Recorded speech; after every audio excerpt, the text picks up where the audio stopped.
Welcome to ચેતુસ kitchen. આજે આપણે બનાવીશું લીલા ધાણાની ચટણી, એટલે કે ધાણા ભાજીની ચટણી બનાવશું। આપણે ફુદીનાની ચટણી તો તમે ઘણીવાર બનાવી હશે, આજે આપણે લીલા ધાણાની ચટણી બનાવવાના છીએ।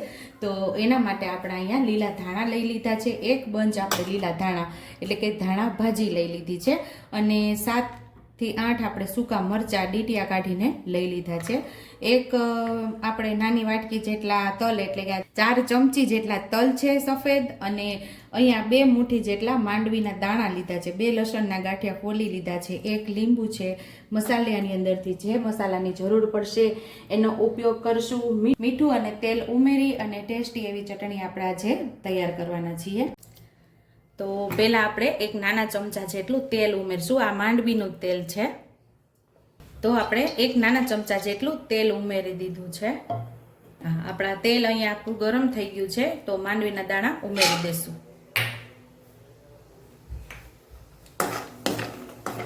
આપણે થોડી વાર માંડવીના દાણા તળાઈ જાય એટલે પછી આમાં આપણે તલ પણ ઉમેરી દેશું સાથે।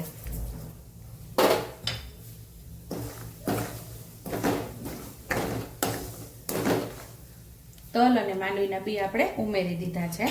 હવે એને ધીમે ધીમે આપણે થવા દઈશું। અહીંયા આપણે મૂળિયાનો ભાગ કાઢી નાખ્યો છે। ધાણા સરસ ધોઈ અને ડાળખા સહિત આપણે લીલા ધાણા આપણે આવી રીતે સુધારી લઈશું, અને આને આપણે મિક્સર જારની અંદર ક્રશ કરવાના છે।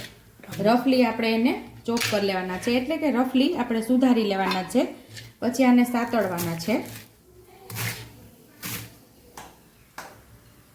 અહીંયા 2 ગાંઠિયા આપણે જે લસણ લીધું એ પણ ઉમેરી દેવાનું છે, અને આપણે સૂકા મરચાં લીધા એ પણ અહીંયા ઉમેરી દેવાના છે। એને સરસ આપણે સાતળી લેવાનું છે।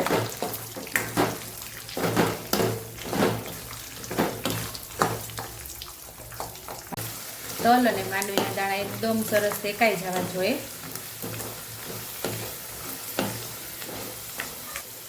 અહીંયા આપણે લીલા ધાણા ઉમેરી દઈશું,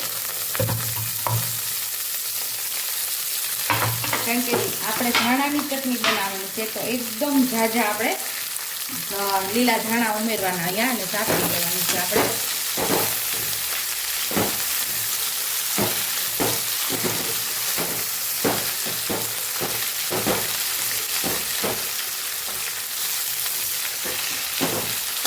આ ચટણીને આપણે 1 મહિના સુધી ખાઈ શકીએ। અહીંયા હવે આપણે આ ચટણીને મિક્સર જારમાં ઉમેરીને ક્રશ કરવાની છે, પણ થોડી વાર આપણે ઠંડુ થવા દેશું।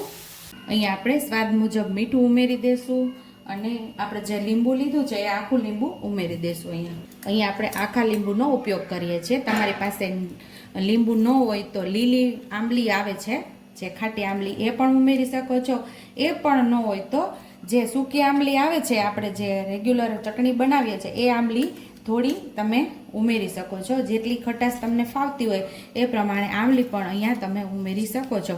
આ મહિનાઓ સુધી ચટણી ખાઈ શકીએ એવી આપણે ટેસ્ટી આજે ચટણી બનાવશું। મિક્સર જારની અંદર સરસ આપણે દરદરું પીસી લીધું છે। હવે આપણી આ ચટણી લાંબો સમય સુધી ટકી રહે એટલા માટે આપણે એને બીજો વઘાર કરશું। 2 થી 3 ચમચી જેટલું તેલ ઉમેરશું। સેમ એ જ કડાઈની અંદર આપણે પાછો બીજો વઘાર કરી લઈશું। તો અહીંયા આપણું તેલ સરસ ગરમ થઈ ગયું છે, તો 1 નાની ચમચી જેટલું આપણે જીરું ઉમેરશું। તમને રાઈનો ટેસ્ટ ભાવતો હોય તો રાઈ તમે ઉમેરી શકો છો। અહીંયા આપણે 8 થી 10 લસણની કળીઓ ઉમેરી દેશું।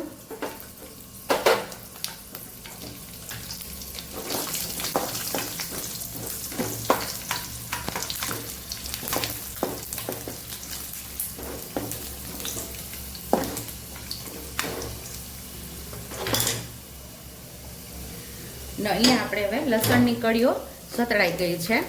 જો મસ્ત એવી સેજ બ્રાઉન કલર થાય એટલે આપણે એની અંદર હિંગ ઉમેરી અને જે ચટણી આપણે પીસેલી એ ઉમેરી દેવાની છે।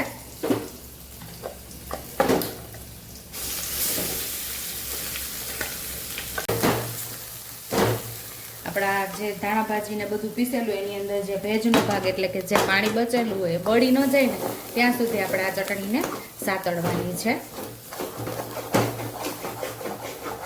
આની અંદર જે તેલ આપણે ઉમેર્યું હતું પહેલાં સાતળતી વખતે, એ તેલ છૂટું ના પડી જાય ને ત્યાં સુધી આપણે આ ચટણીને સાતળવાની છે।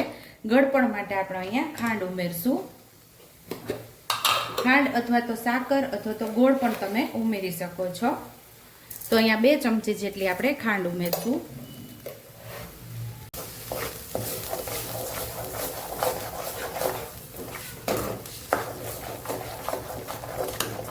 જેમ જેમ એ સતળાશે ને એટલો એનો કલર ચેન્જ થઈ જશે.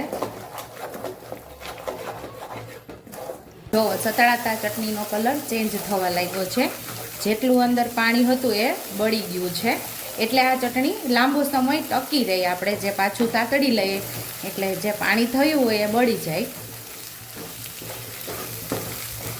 હવે અહીંયા તેલ પણ સરસ છૂટું પડવા લાગ્યું છે. તો મસ્ત એવી આપણી ટેસ્ટી ચટણી તૈયાર થઈ ગઈ છે. તો આપણે સર્વ કરી લઈશું. સુપર ટેસ્ટી એવી લીલા ધાણાની ચટણી આપણી તૈયાર છે. ઉપરથી જે આપણે બીજો વઘાર કરેલો આખી લસણની કળીઓનો એ જે ખાતી વખતે મોઢામાં આવશે એનો ટેસ્ટ તો કંઈક અલગ જ અનેરો આવશે. અને આ ચટણી તમે રોટલી, ભાખરી, પરોઠા, થેપલા ગમે એની સાથે તમે આ ચટણી ખાશો તો તમને ખૂબ જ મજા આવશે. જો તમને મારી રેસીપી પસંદ આવી હોય તો મારી રેસીપીને લાઈક કરજો, શેર કરજો, સબસ્ક્રાઈબ કરજો, બેલ આઇકોનને દબાવતા ભૂલતા નહીં અને કમેન્ટ બોક્સમાં કમેન્ટ કરજો કે મારી રેસીપી કેવી લાગી. તો આવજો.